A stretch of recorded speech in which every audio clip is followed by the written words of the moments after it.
Hi Libra! Kamusta? Ito po si Divine Tarot 888 para sa yung December kapalaran. Para sa mga Libra General Tarot Reading. At napaka-specific po ng message na to. Kaya maaring hindi mag-resonate sa'yo. Okay? Hindi sa lahat mag-resonate. So, tingnan natin ang energies connected sa'yo ngayon. Libra, may na-ready na ako mga cards. We have signs, feelings, bond. Watch out for signs leading you to true love. Mukhang ngayon lumalakas yung intuition mo. Okay.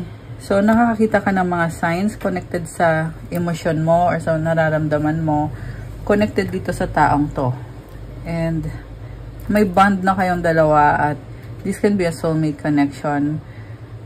And, ayun, malalim yung mga emotions nyo sa isa't isa. You have synchronicity. A divine soul counterpart relationship is blessed with amazing moments of synchronicity. Temptation. Oh my gosh. Think carefully about the situation. So, ang strong ng attraction sa inyo, para siyang temptation sa'yo na andun yung feeling na gusto mong i-pursue itong connection na to, natitempt ka. So, pag-isipan muna ng mabuti, okay? Siguraduhin muna na sure ka na ba sa taong yan or baka temptation lang siya para sa'yo.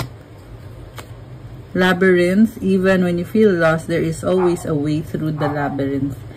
So, medyo naguguluhan ka ngayon. Huwag mo na madaliin. Obstacles, look for ways around the obstacles to find happiness. Sinusubok ngayon yung connection nyo, pero palagi namang may paraan para maging okay ang mga bagay-bagay. Kailangan mo lang i-clear yung isip mo, Libra. Kasi medyo emotional ka ngayon at sa nakikita ko, very competitive ka. Kaya nagiging impatient. And you have love. Love conquers all. Ayun naman pala, sa totoo lang kahit may mga problems, pero alam mo na mahal mo siya at mahal ka niya. Okay? Mutual love yung nakikita ko dito sa connection na to. So, anong mga messages? Okay, tingnan natin. Kuha tayo ng mga messages na connected dito sa connection na ito. You give me strength. I need you. I reread our old conversation. You are irreplaceable. I lied and regret it. I'm excited for our future. Alam mo, nagkamali sa'yo tong taong to, pero kailangan ka niya at nag-iisip siya ngayon.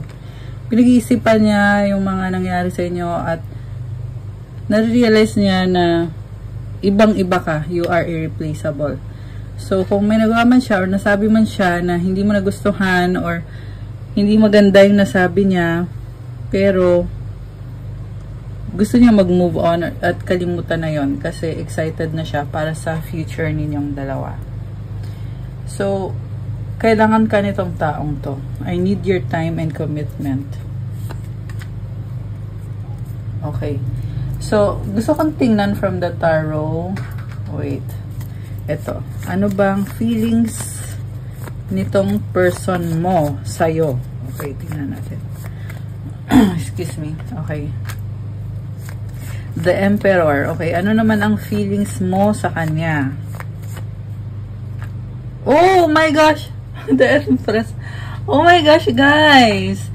This is a divine counterpart, Libra. And I just saw 404 angel numbers on the screen. So, match kayong dalawa at balance kayo, Emperor and Empress. It's like a match made in heaven. Meron dito mag-twin flame kayo. Meron din naman mag-soulmate kayo nitong taong to. Binabalanse nyo isa't isa. Si Emperor is the masculine. Si Empress is the feminine. So, actually, kahit anong gender naman to, guys. Kasi sa tarot, wala talagang gender. Pero, let's just say na ikaw yung feminine. Kasi energy ng Libra is yung ruling planet ni Libra is Venus, which is the planet of love. So, sabihin na natin na ikaw to, si Empress. Okay. At ito si person mo. Anong nararamdaman ni Emperor sa'yo? Anong nararamdaman niya sa'yo? Queen of Cups. Okay, mahal ka niya, pinapangarap ka niya, sobra siyang na-attract sa'yo. And with the Queen of Wands, nag-a-adjust ka sa kanya, pinapakaramdaman mo siya. Mutual yung feelings niya sa isa't isa at mukhang nakikita ka niya as ikaw yung happiness niya. Nagpapasaya sa kanya ngayon. Okay. Ikaw yung pangarap niya. Gusto kanyang makasama. And then we have King of Pentacles and the King of Wands. So, yung person mo, masyadong serious sa buhay.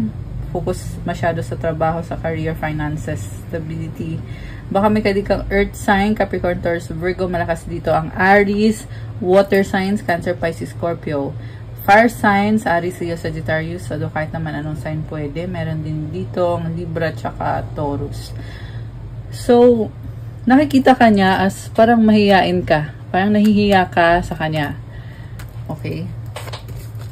Samantala, siya naman, masyadong serious sa buhay. Okay, tingnan natin. Queen of Pentacles and the Knight of Swords. Masakit ka daw magsalita. So, sa totoo lang, tinutulungan ka nitong taong to. Okay? Ito, malalim na story. Kasi ang nakikita ko dito, inaalagaan ka niya eh. Pwede din tong baliktad, guys, okay? Pero inaalagaan ka niya, samantala ikaw parang hindi mo siya na-appreciate. Masakit ka daw magsalita. And ito namang person na to, this is someone na andyan siya palagi, kahit anong mangyari. So, parang hindi siya nagre-reklamo eh. Okay, pwede itong baliktad. Pwedeng ikaw to na pinagsisilbihan mo itong taong to at nasasaktan ka sa sinasabi niya sa'yo. And tinitiis mo lang. Samantala itong taong to, hindi naman din siya nagre-reklamo, pero matalino kasi to, hindi mo siya maloloko. Yan ang sabi dito. And mahal mo naman siya, kaso lang parang tinatago mo yung feelings mo. Oh my gosh, sobra mong tinatago. Bakit? So, dumating sa point na pinaglaruan ka nitong taong to, kaya tinalikuran mo siya kasi gusto mo ng someone na talagang mamahalin ka at serious sa'yo. Mukhang nag-iba siya ng landas eh. Doon siya papunta, ikaw naman dito ka. So, for a while, hindi kayo naging okay. Naging malamig siya sa'yo. Samantala ikaw naghahanap ka talaga ng someone na magbibigay ng tunay na pagmamahal sa'yo. So, at one point, nagkaroon ng third party dito sa connection na to. Remember, hindi to sa lahat magre-resonate, okay? Pero yun yung nakikita ko dito. It's either may third party or tinalikuran ka niya kasi may iba siyang mga options. Samantala ikaw, ayaw mo kasi ng taong hindi alam kung anong gusto niya. Kasi alam mo naman yung worth mo eh. At naging emotional ka dito. And andun yung feeling na, feeling mo kailangan mo siya, pero at the same time wala kang tiwala sa kanya. So, yun. Okay, alisin ko muna to guys, kasi tingnan natin ano bang intensyon sa'yo nitong taong to. Ayan. Okay. Ano ang intensyon sa'yo? Intensyon kay Libra nitong taong ito. Tingnan natin. Ano ang intensyon niya? Intensyon niya kay Libra. Okay, we have King of Swords. Crossed by, oh my gosh, ba't ganon? Three of Swords. And then we have King of Cups. Five of Wands. And then, oh my gosh, ba't ganon? Ang daming tao, merong third party situation dito guys, magulo masyado. So, Libra, mag-isip ka mabuti kung titiisin mo pa ba ang ganitong klase ng sitwasyon. Meron kasi ibang taong involved. Ayan, nakikita ko yan agad dito. For some of you guys, pwedeng walang involved pero may issue ng pagsiselos. Kasi mukhang may mga tao din sa paligid nitong person mo. Page of Pentacles. Nine of Swords, Ace of Pentacles, Ten of Cups, Queen of Pentacles, sa bottom of the deck si Ten of Wands. Okay. So, Itong person mo, very controlling. Parang siya lang lagi masusunod, siya lang tama. May pag-aaway ako nakikita dito. And meron iba sa inyo guys, pamilya, magkakaaway sa isang pamilya, nag-aaway-away. Ayan, meron kasi dito si Ten of Cups. So, ayan, merong family dito. And ito kasing person na to, yung dahilan ng pag-aaway. Kasi okay, baka may kadikang air sign, Gemini, Libra, Aquarius, water sign, Cancer, Pisces, Scorpio. Malakas din ang earth sign, Capricorn, Taurus, Virgo. Although this can be any sign. Grabe yung stress niya ngayon, itong taong to. So, yeah, ba't ba siya nagpapaka-stress? Very controlling. Parang siya lang lagi yung tama. Hindi ko gusto yung inaasal niya. And, sa totoo lang, okay naman sana kasi pamilya nga kasi may love naman talaga dito eh. Kaso lang yung attitude nyo talaga hindi maganda. Tsaka overthinking din siya. So, ayan o, tingnan mo. So, alam mo yung feeling na wala namang problema pero ino-overanalyze, ino-overthink kaya tuloy na si stress. May offer ka sa kanya na bagong simula or gusto mo magkaroon ng bagong simula. And actually mangyayari naman yung bagong simula, kaso lang mahirapan ka nga kasi dito sa taong to kasi parang gusto niya siya lang yung masusunod, nakakaloka siya. Okay, tingnan natin ano pa bang intention sa'yo nitong taong to. By the way, sa totoo lang nakikita ko dito hindi pa siya magbabago, yan ang sabi dito eh. Hindi pa siya magbabago. So, mag-isip-isip ka na kung magsistay ka pa ba dyan or kung bibitawan mo ba yan. Kasi sabihin na natin, oo, my love, pero yung ugali niya kasi hindi okay. Or mukhang meron din siyang pinagdadaanan kaya ganyan. So, pwedeng, yeah, mukhang temporary lang yung pinagdadaanan niya. Kaya siya nagkakaganyan. Knight of Cups, Three of Pentacles, the Magician, and the Justice card. So, sinasabi niya dito na kailangan ka niya, this is actually a strong person na ka-deal mo. Okay. So, ina-attack siya eh, Seven of Wands. So, hindi niya alam kung anong gagawin niya kasi nahihirapan siya. Mahal ka ba nitong taong to? Tingnan natin. Five of Pentacles, Strength, Ace of Wands. Oh, okay. Meron dito may sakit, guys. May sakit or nasasaktan at tinitiis lang niya. Ayan, yung person na ka-deal mo. Yan ang sabi dito eh. Tinitiis lang niya. The moon is in reverse. Alam mo, actually kawawa siya. So, saan patungo itong connection na to? Okay, sabi naman dito, magiging okay naman lahat. Magta-try kayo ulit. Kasi andito yung star. Andito yung star. So, this is healing. Kung meron ngang may sakit dito, ito papunta naman sa healing at bagong simula and stability. Eight of Pentacles. Ayan, okay naman siya. Siguro talagang nahihirapan lang siya sa sitwasyon. At meron ding issue na involved sa pera or I mean may mga financial issues kaya napipressure itong taong to. Pero nakikita ko mukhang kakalma naman with this Eight of Pentacles. Magiging balance naman ulit itong taong to.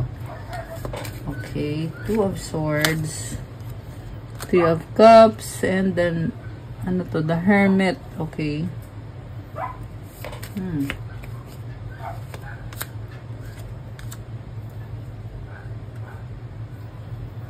So, nagtatry talaga siya. Parang kahit may mga problems, tinatry niyang bumangon eh. So, the Tower and the Four of Pentacles. Okay, King of Wands and the Four of Swords. Nasa healing process kasi siya ngayon. So, tingnan natin. Ano bang magaganap dito sa sitwasyon ni Libra? Tingnan natin, guys. I hide my true self.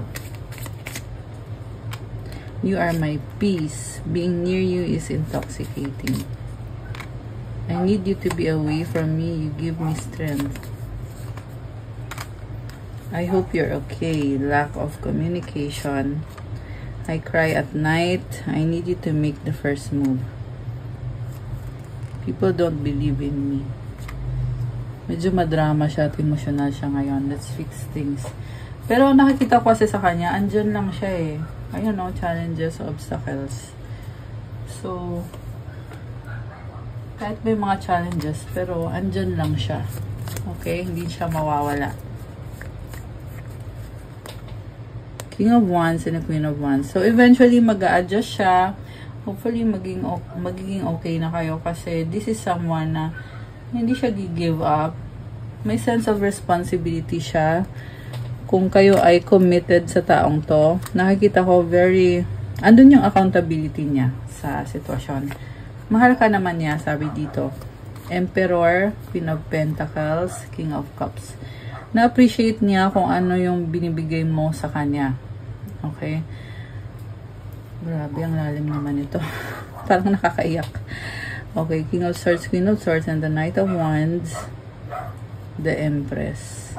Okay, merong pag-aaway, pero, ayan, hindi nagkakasundo.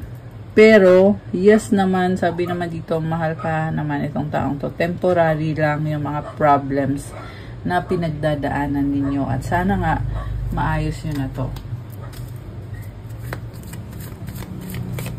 Like po ng video, comment kayo kung kilala nyo na ba ako or kung bago lang ba kayo dito sa channel na to. Para ma-acknowledge nyo na kailangan nyo ng gabay at masagap natin ang kwento ng buhay nyo sa mga readings natin.